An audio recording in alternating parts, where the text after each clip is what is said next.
रामनगरमधील महिलांचा ग्रामीण पोलीस स्टेशनवर मोर्चा। काळभैरव मंदिरानजीकचे कंपाऊंड तोडल्याच्या कारणावरून रामनगरमध्ये नागरिक संतप्त। प्रशासनाने प्रतिबंधित केलेल्या जागेत प्रवेश करून अतिक्रमण करण्याचा प्रयत्न। रामनगरमधील महिलांनी केली कारवाईची मागणी। ग्रामीण पोलीस स्टेशनमध्ये दिला ठिया।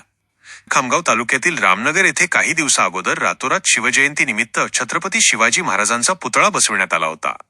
मात्र पोलीस प्रशासन आणि महसूल प्रशासनाने अनधिकृतपणे बसविलेला पुतळा हटवून ताब्यात घेतला होता।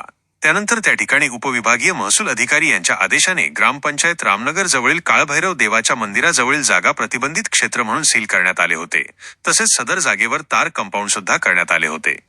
परंतु मार्च 14 रोजी गावातील काही नागरिकांनी प्रशासनाने तार कंपाऊंड केलेले प्रतिबंधित क्षेत्राचे कंपाऊंड तोडून आज प्रवेश केला व अतिक्रमण करण्याचा प्रयत्न करून अनधिकृतपणे त्या ठिकाणी बांधकाम सुरू केले होते। सदर बाब गावकऱ्यांना लक्षात येताच त्यांनी याबाबत विरोध व्यक्त केला व ग्रामीण पोलिसांना रामनगर येथे पाचारण केले।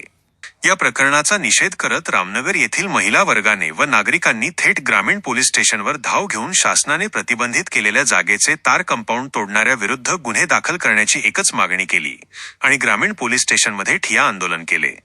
यावेळी ग्रामीण पोलीस स्टेशनचे प्रभारी ठाणेदार सुरेंद्र आहेरकर यांनी आंदोलकांची समजूत काढून सदर प्रकरण हे महसूल विभागात प्रलंबित असून तहसीलदार यांची भेट घेऊन त्यांना याबाबत निर्णय देण्याचे सांगून तेथून आंदोलकांना परत केले। खामगाववरून महाभूमी डिजिटलसाठी अनुप गवळी।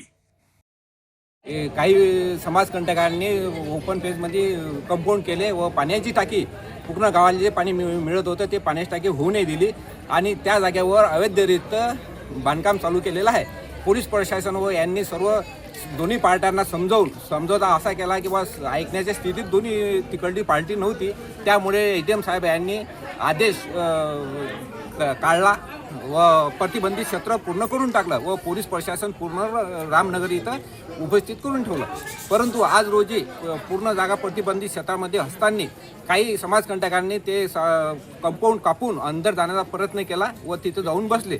तिथं जाऊन काही फोटो लावले, पण पोलीस प्रशासन व महसूल प्रशासन तत्पर असल्यामुळे ते ताबडतोब तिथं आले आणि त्यांना समजावून बाहेर काढण्यात आलं। तर जसं जे प्रतिबंधित क्षेत्र जे होतं रामनगरमध्ये सरकारी जागेमध्ये ते प्रतिबंधित क्षेत्रामध्ये कोणाला जाण्याचा अधिकार नव्हता, पण हे लोक तिथं गेल्यामुळे आमच्या गावकऱ्याचे सर्व गावकऱ्याचं म्हणणं आहे बा जशी आमच्यावर कारवाई होतं त्याच्यावर काहीतरी कायदेशीर कारवाई करण्यात यावी। तसेच आमचं काळभैरव मंदिर हे पुरातन तत्वाचं असल्यामुळे ते 1 महिनाभर बंद होतं। तर आमच्या समाजाचे सर्व लोक कोणी बी मंदिरामध्ये पूजा अर्चना करत नव्हते, पण एडीएम साहेबांनी आदेश दिला व तहसीलदार यांचे मंडळ अधिकारी येऊन व पोलीस प्रशासन येऊन यांनी हे आमचं मंदिर खुल्लं करून दिलं कायद्यानं। तसं त्यांनी कायद्याचा दुरुपयोग करून आज त्यांनी कंपाऊंड तोडून अंदर प्रवेश केलेला आहे। तर सर्व गावकऱ्याची व महिलांची व सर्व गावकऱ्याची विनंती आहे किंवा काहीतरी गुन्हे दाखल त्याच्यावर होणं आवश्यक आहे। करिता आम्ही सर्व गावकरी हे रामनगरचे ग्रामीण पोलीस स्टेशन खामगाव येथे उपस्थित झालेला आहोत।